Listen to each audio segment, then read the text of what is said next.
Assalamualaikum warahmatullahi wabarakatuh. Di sini saya akan memaparkan tugas praktek UTS mata kuliah Teori Belajar Bahasa Indonesia, dosen pengampu Ibu Siti Maimunah MPT.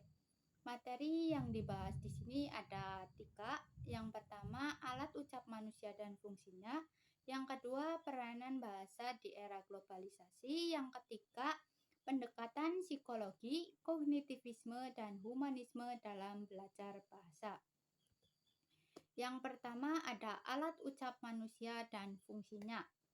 Alat ucap manusia adalah kumpulan organ tubuh yang bekerja sama untuk menghasilkan suara bahasa. Organ-organ ini memungkinkan kita untuk berbicara, bernyanyi, dan mengekspresikan diri melalui suara.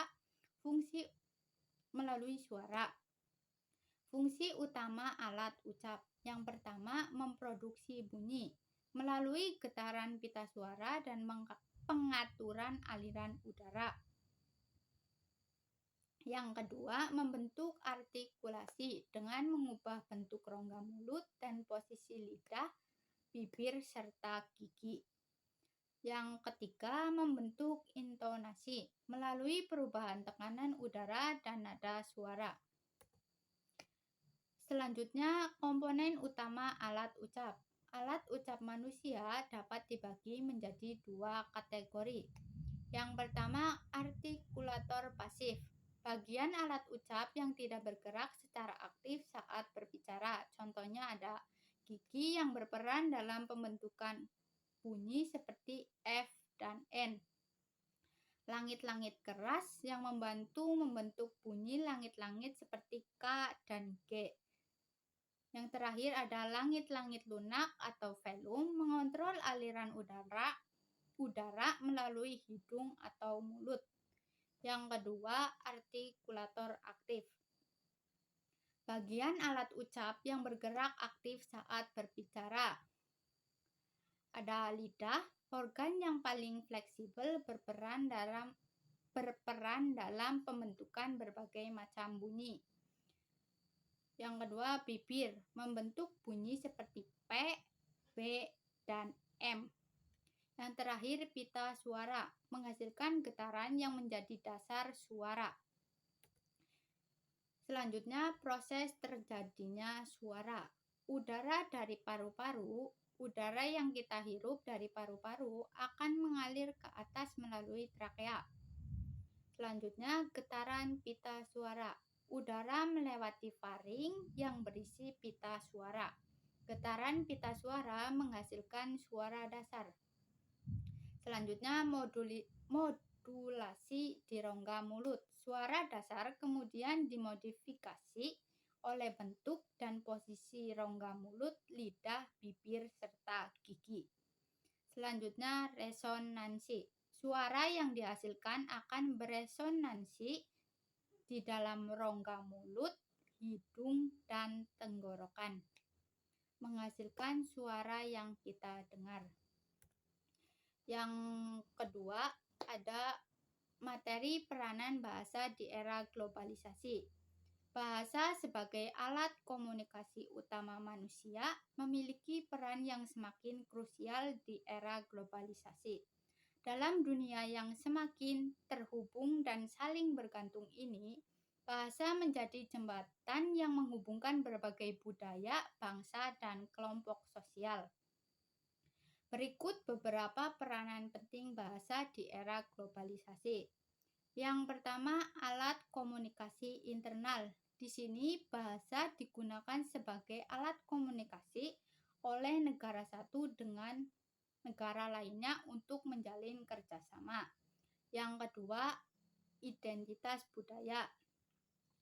Bahasa mencerminkan suatu ciri khas atau budaya dari negara-negara tersebut. Yang ketiga, pengembangan diri. Di sini bahasa digunakan sebagai alat untuk mengembangkan diri dalam berkomunikasi dengan orang lain. Yang ketiga, ada materi pendekatan psikologi, kognitivisme, dan humanisme dalam belajar bahasa. Yang pertama, pendekatan psikologi dalam belajar bahasa. Pendekatan psikologi secara umum mempelajari proses mental yang mendasari perilaku manusia, termasuk dalam hal ini adalah belajar bahasa. Pendekatan ini mencoba memahami bagaimana faktor-faktor seperti motivasi, emosi, dan kepribadian mempengaruhi proses pembelajaran. Contoh penerapannya, studi tentang bagaimana kecemasan dapat menghambat kemampuan seseorang dalam berbicara di depan umum dalam bahasa asing, atau bagaimana pujian dari guru dapat meningkatkan komunikasi dalam berbahasa. Yang kedua, pendekatan kognitivisme dalam belajar bahasa. Kognitivisme menekankan pada proses mental internal seperti persepsi, perhatian, ingatan, dan pemecahan masalah dalam pembelajaran bahasa. Pendekatan ini mencoba memahami bagaimana informasi bahasa diproses, disimpan, dan diambil kembali dalam otak. Contoh penerapannya, penggunaan peta pikiran untuk membantu siswa memahami hubungan antar konsep dalam bahasa atau latihan-latihan yang mengasah kemampuan mengingat kosakata baru. Yang ketiga, pendekatan humanisme dalam belajar bahasa. Pendekatan humanisme menekankan pada pengalaman individu secara subjektif dan potensi manusia untuk tumbuh dan berkembang. Dalam konteks belajar bahasa, humanisme melihat bahasa sebagai alat untuk mengekspresikan diri, membangun hubungan, dan mencapai aktualisasi diri.